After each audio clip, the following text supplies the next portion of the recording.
Eli tässä on taustalla Saarijärven Viitalammen suo, joka on seurakunnan omistama suoalue, ennallistettu 2024. Ja tämä oli tämmöinen aika tyypillinen tapaus, jossa suunnittelussa huomattiin, että puuta pitää poistaa sieltä suolta aika paljon, että saadaan ennallistuminen liikkeelle. Ja sitten hankittiin energiapuukorjuu siihen ja sen jälkeen hommattiin kaivinkoneyritys, joka pystyy tekemään nämä ojien tukkimiset. Ja menneenä syksynä paikallinen yritys tästä Pylkönmäeltä palkattiin tekemään kaivinkonetöitä ja he sai sitten siinä reiluksi viikoksi hommia ja nyt vesi on saatu ylös ja loppu sekä ilmastopäästöt, vesistöihin menevät päästöt, että saadaan vielä suolinnut ja perhoset takaisin. Aikamoinen win-win ratkaisu kaikille. Homman rahoittajanahan oli pääasiassa Suomen partiolaiset. Partiolaiset sijoitti ilmastopäästönsä suohon kirjaimellisesti. Suomen partiolaisten vastuullisuusryhmä suuntasi syysretkensä myös Viitalammin suolle. Sen ennallistamisen rahoittamisessa partiolaisilla on ollut tärkeä rooli. Kansainväliselle suurleirille Jamboreelle osallistuneet nuoret maksoivat kompensaatiomaksun ja kertyneet varat järjestö käytti ostamalla Viitalammin suon ennallistusta.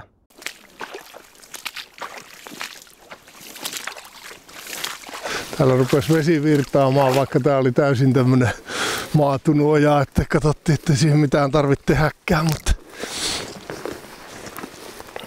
me tultiin nyt tän niemen kärkeen. Tämähän oli silleen, että toi keskiosa oli ojittamaton. Tilastoissa ojittamaton suo lasketaan luonnontilaiseksi silloin, kun siitä on yli 50 metriä lähimmästä ojasta. Tässä ei ole mitään ojaa silleen niin kuin yritetty ihan kokonaan saada umpeen. On siis tehty sitä, että on nämä padot, niitä on vaihtelevilla etäisyyksillä ja sitten on niin kuin enemmän tai vähemmän täällä väleillä tommosia, että on kuopastu aina joku mätäs ja muu sinne ojaan, niin että se vaan niin kuin sitten tukee sitä kasvillisuuden leviämistä, että sitten samalla alkaa kasvattaa sitä ojaa umpeen. Kun se menee silleen, että rahkasammalo on nopea kasvamaan seisovassa vedessä. Vajorahkasammal, korpirahkasammal, monta muutakin lajia, jotka niin kuin tosi nopeasti alkaa kasvaa silloin, kun on sopivasti vettä paikalla. Mutta sitten jos vesi virtaa, niin se oja ei umpeudu oikeastaan koskaan. Eli siihen se ei niin kuin tartu mikään. Ja vaikka siellä olisi sitä sammalta pohjalla, niin se ei niin kuin koskaan saa sitä umpeen, kun se vesi vie aina ylimääräiset siitä pois. Ja se on sitten taas tuolla alapuolisessa vesistössä ne moskat. Kun saadaan näillä padoilla se virtaus poikki, niin sen jälkeen tuo välin kasvaminen umpeen nopeutuu huikeasti. Ja mä oon vähän niin kuin sellaiselle kannalle itse tullut, että kun se vesi niitä reittejä hakee, siihen menee vuosikymmeniä tai 100 vuotta ja sinä aikana tuo rahkasammal on kasvattanut tuon ojan niin umpeen, että siitä tulee muuten ihan pitävä pato sitten. Se on se luonnon ihan oma konsti tehdä pitävää turvekerrosta, niin eiköhän se maha olla parempi kuin meidän keinoteko sitten loppujen lopuksi. Topasvilla on tämmöinen pioneeri, joka tosi nopeasti valtaa alaa. Jo ensi keväänä tässä on aika paljon sitä valkoista höytyvää, mutta seuraavana keväänä vasta onkin. Se on tämä näin. Tämä tämmöinen aika kauniin kellertäväksi muuttuva. Sitten siihen tulee kevätkesällä ne valkoiset höytyväpäät. Ne on teeren muun muassa sitä munitusravintoa. Teeriemot jaksaa munia ison pysyvien, kun ne syö niitä just puhkeavia tupasvillan kukkapäitä. Huomaa, että on vähän jäässä vielä. Joo, pinta on nyt jäässä. Tää rahkamättäikkö on vähän tällaista tää. Tässä tulee lämmin. Me ollaan siis sillä rajapinnalla tällä puolella. Ei ole tehty hakkuita, tällä puolella on hakattu rajusti puuta. Ja tässä on niin kuin tietysti pyrkimys olla tehdä tuosta puolesta tämän kaltaista. Tästä poistettiin aika paljon puuta. Mua vähän hirvitti, että mitenkä paljon meinataan ottaa. Mutta lopputulos on mun mielestä niin ei paha. Ei. Menikö ensin puut pois ja sitten ojat tukkoon? Kyllä, joo. Se on yleensä aina niin päin. Joo. Myös. Nouseeko tässä vielä vedenpinta? Ei enää juuri nouse. Ja ehkä ei oikeastaan enää ei tarvikaan. Jos vettä on niinku ihan kerros täällä suon päällä, niin silloin aika usein tulee semmoiset hapettomat olosuhteet, joissa ne metanogeenibakteerit voi sitä metaania tuottaa. Mutta sitten jos tässä rahkasammalta kuitenkin suuri osa pinnasta täynnä, niin jos se vedenpinta on tuon rahkasammalkerroksen alapuolella, 10 senttiä, 5 tai 10 senttiä riittää. Sammalten vesisoluissa elävät symbioottibakteerit, jotka syö metaania, niin ne taas ottaa sen vapautuvan metaanin sieltä ja nappaa sen itselleen ja tekee itselleen siitä energiaa ja sitten ne vapauttaa hiilidioksidia. Ja hiilidioksidin taas nappaa se sammali, joka kasvaa entistä paremmin. Eli se on tämmöinen mahtava biologinen ketju, jota ei ole tajuttu vasta kuin 10 vuotta sitten. Tuolla on heti vähän kuivempaa, kun menee mättäikköön, mutta täällä vesi sitten vaan nousee. Mutta yllättävän hyvin se on tuolta tänne kyllä tullut, että eilen just jostain tästä käytiin tuossa vielä vähän keskemmällä ja ihmeteltiin, että kun sielläkin lätisee saappaissa, että kun se viime kesänä se nyt oli vaan totaalisen kuiva. Meinasin vielä noista kannoista tässä sanoa, että joku kattelikin noita jonkun vanhan kannon jäkäliä. Tuolla tässäkin on tämmönen vanha kanto, jossa muuten on sinertävää väriä. Että siinähän voi jopa olla sitä ryväsjäkälää. Näillä rämemännyillä on se ominaisuus, että kun ne on hirveän hitaasti kasvanut, jos se on tommonen ikivanha puu ja pieni silti vaan, niin siinä on niin tiheessä ne vuosilustot, että siellä on melkein pelkkää ligniiniä siinä puuaineksessa, selluloosaosuus puuttuu melkein kokonaan. Se tekee siitä hyvin kestävää, että se kantohan voi pysyä sitten 200 vuotta täällä kantona. Se ei tahdo lahota, kun se on niin tiukkaa tavaraa. Tänne jäi nyt ton paksun lumen takia aika korkeita kantoja, niin mä en ole kauhean pahoillani siitä, kun niissä kannoissa, näissä hyvin tiukoissa, ikivanhoissa kannoissa on ihan omalle jäkälälajistonsa. Niissä on 5-6 jäkälälajia, jotka elää vaan ja ainoastaan näillä. Niin mä oon silleen vähän toiveikas, että voisiko tässä käydä niin, että noin 0,5 metrin kantoihin mitä jäi, niin jos täältä nyt löytyy siementä vähän se, että olisi lähellä vähän itiöitä pölisemässä. Voisiko siitä joku päästä hyppäämään noihin uusiin kantoihin, niin että antaapas siis tulla ja olla. Ei se ehkä niin haitallista. Mun piti katsoa, että oliko toi ryväsjäkälä vai ei tää sinertävä täällä. Ei tästä nyt saa ryväsjäkälää, siis ryväsjäkälä olisi vaarantunut laji ja siinä on semmoinen perustuntomerkki, että se on just ton värinen, tommonen vähän vihertävän sinertävä pohjaväri, mutta sitten siinä pitäisi lisäksi olla niitä ryväitä, semmosia kiekkoja päällä, jotka näkee vaan luupilla. Siinä on vain seinäsuomujäkälää, joka on siis tätä näin täällä näin. Näitä on pari lajia, jotka on harvinaisia uhanalaisia lajeja. Niin tästä aina katsotaan tarkkaan, että onko se tää, kun tätä kasvaa eduskunnan rappusissakin. Ja, joka ainakin suurkirkon rappusilla.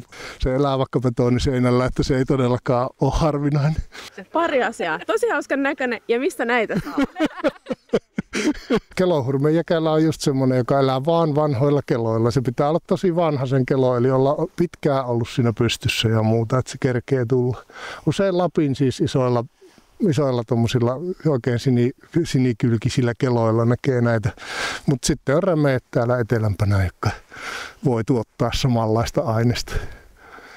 Kelohurmejäkälä, mutta se on eikä ole hurmaavan näköinen, kun katsotte lähempää. Käpytikan pajaa, eli käpytikka on tuonut siihen kävyn. Se tekee silleen päin, että se tulee, niin silloin nokassa on se uusi käpy, mutta sitten se panee sen siiven alle hetkeksi se uuden kävyn ja sitten sinkauttaa ton vanhan pois ja työntää uuden siihen. Eli se järjestys on sen takia se, että se löytää tämän paikan. Muutenhan se ei löytä sitä, kun se hakee jostain tuolta huitsin kukkelista sen kävyn, niin millä se löytäisi ton kolosensa, mutta nythän se tietää, kun siinä on se käpy valmiiksi. Tuohan näkyy kauas, että sinne vaan uusi paikalle. Jatketaan. Kaivuri on ajanut tähän näin itsensä ja nuo sammalet tuossa edessä, niin se on kaapassut noin päin ja noin päin. Eli se on 2 huitasua kauhalla, niin tuo pohja on auki ja silloin sinne ei jää niitä vuotavia kohtia. Tuolla on tuo allikko, mistä se on sitten sitä turvetta ottanut ja sitten se mättää sitä tuohon niin kauan kuin tarvitaan. Ja lopuksi vähän paukuttaa, että se tulee tiiviiksi ja ohje on silleen, että vähintään 0,5 metriä korkeampi pitäisi olla tämän patopaikan kuin ympäröivä suon pinta. Pituutta ihan riittävästi, että se on yli ton ojan sen verran, että vesi joutuu kunnolla kiertämään. Vesihän menee jostain joka tapauksessa ja se saa aina mennä, jos se kiertää kunnolla tuolta suolta. Mutta se ei saa mennä tästä padon yli, koska jos se lähtee padon yli, niin sitten se syö tämän irtaimen maa-aineksen mennessään. Ja parempi kuin että se menisi heti tästä, niin on tietysti se, että se kiertää tuolta. Niin se on aina parempi, jos se tekee vähän pitemmän lenkin se vesi siinä. kolmea lajia naavoja osu silmiin. Tämä on tyypillistä, että suon laita, kun siellä on kosteutta suolla, sitä vähän hönkii sitä sumua ja usvaa tänne usein, niin näissä suon laidoissa on usein parhaat naavapaikat, että ne on tämmöisiä naavakuusikoita sitten, ne korpilaiteet. Ja riippunaava on tämmöinen, jossa riippuu tämmöinen yksi keskeinen suoni ja sitten siitä tämmöisiä pieniä hörsöjä sinne tänne. Se on yksi yleisimpiä Etelä-Suomen peruslajeja. Ja toinen Etelä-Suomessakin peruslaji on sitten tämä siinä edessä oleva tai takana oleva tämmöinen harmahtava, vähän sekalainen sukkura, niin se on harmaa luppo ja onhan siinä tummaluppoakin vähän se.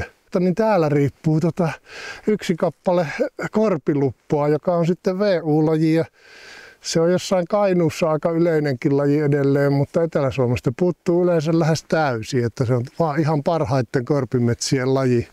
Siinä on tämmöinen oma rakenteensa, jos läheltä katsoo, niin näkee, että jokainen haara on semmoinen Y. Nyt lähtee tasan samalta kohdalta tällaiset haarat niin kuin eri suuntiin. Aha, mistä me tästä päästään? Täälläkin vettä hieman. Tässä on niin hyvä puuston rakenne ja vanhoja puita jo nyt, että nyt sitten taas yritetään etsiä sitä kokonaisetua, että ei poisteta tuolta, kun ei ole ihan pakko. Siitä tulee korpi.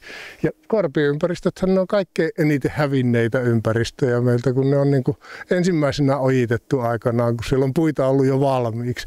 Ja sitten kun korvet saatiin ojitettua, niin siirryttiin puustosille rämeille ja sitten vähän puustosemmille ja lopulta avoimille nevoille. Ja aika pian alun jälkeen olisi pitänyt tajuta, että eihän tästä mitään järkeä ole tässä hommassa, että lopetetaan, mutta tämä on nyt se kaikkein niin kuin pelottavin paikka ja hankalin paikka, kun koko tämän niin kuin suoalueen vedet valuu tästä ja lähti sitten tuosta kulmasta ojaan pois. Tätä niin kuin pitkään mietittiin tai mietin ja idean sitten pitäisi toimia niin, että nämä padot estää nyt sen virtauksen suoraan tonne. Täältä tulee vettä, niin jostainhan veden on karattava ja tuossa oli se matala kohta sen padon sillä puolella, niin nyt se on ihan tarkoitus, että se tulee pintavalutukseen tähän ja tässä puusto on niin kuin säilytetty, saa kasvaa ja voida hyvin ja haihduttaa mahdollisimman paljon.